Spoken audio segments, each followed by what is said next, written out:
الرحمن الرحیم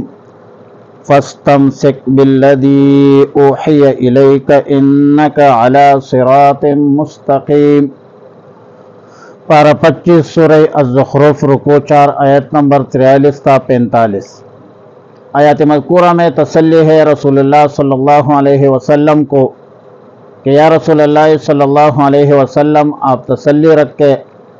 اور اطمینان سے اس بات پر قائم اور دائم رہے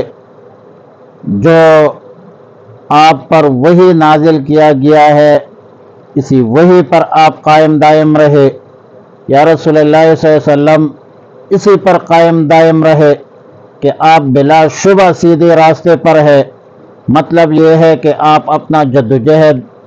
دعوت و تبلیغ کا سلسلہ جاری اور سارے رکھ کے اللہ کا پیغام اللہ کے مخلوق تک پہنچا دیجیے۔ وَإِنَّهُ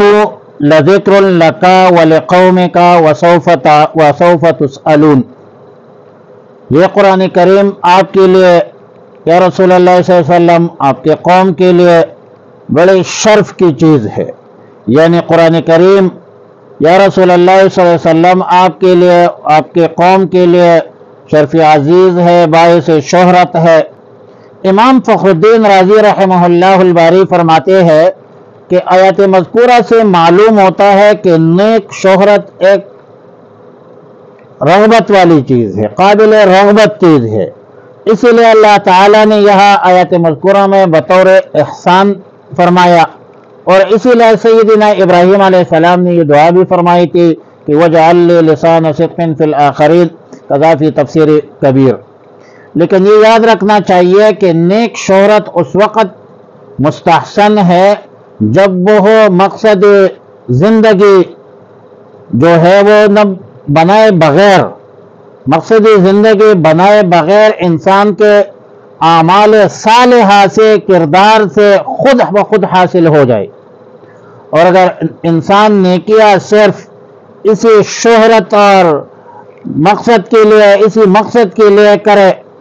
کہ دنیا میں اس کا نام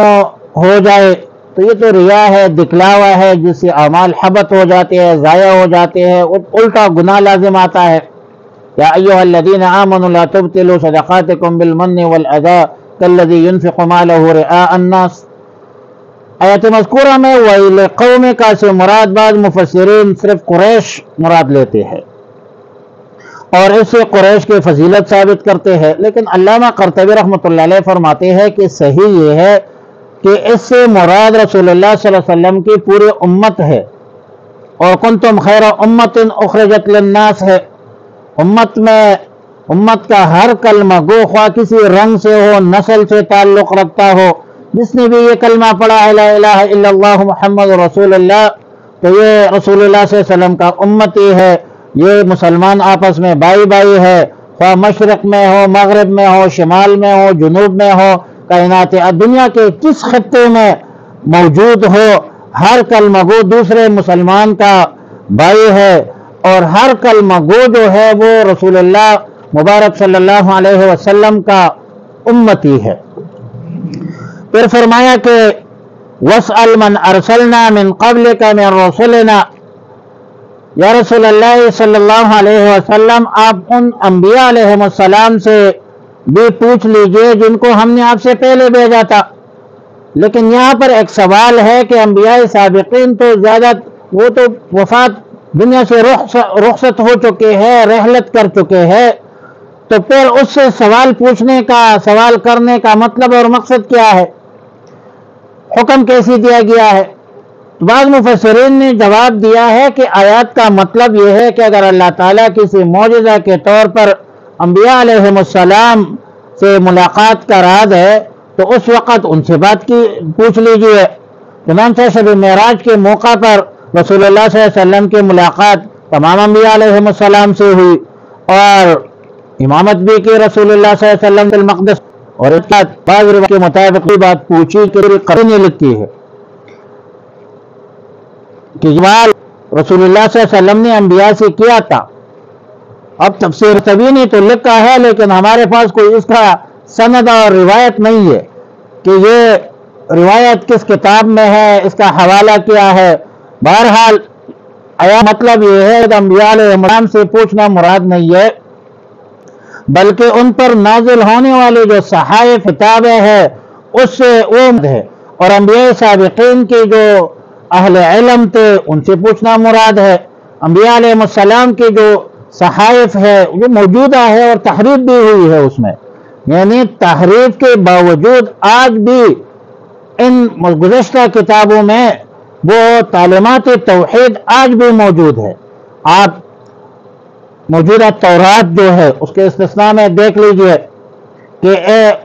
سن لے اے اسرائیل کہ خداوند ہمارا ایک ہی خدا ہے، اب یہ توحید کا اقرار ہے۔ اور موجودہ انجیل مرقس اور متی میں سیدنا عیسیٰ علیہ السلام کا یہ قول بھی موجود ہے کہ اے اسرائیل سن، خداوند ہمارا خدا ایک ہی خداوند ہے۔ تو خداوند اپنے خدا سے اپنے سارے دل اور اپنے ساری جان اور اپنے پیارے عقل اور اپنی سارے طاقت سے محبت رکھ۔ تو یہ موجودہ جو تحریف شدہ کتابیں ہیں ان یہودیوں کے، نصرانیوں کے، اس میں بھی یہ تعلیمات توحید موجود ہے۔ لہذا انبیاء سابقین کی تعلیمات بھی یہی تھی کہ اللہ رب العالمین وحدہ لا شریک لہ ہے، اللہ کے ذات و صفات میں کوئی شریک نہیں ہے اور کوئی سہیم نہیں ہے۔ فرمایا فاستمسک، پس مضبوطی سے پکڑے رہے، فاستمسک پکڑے رہے،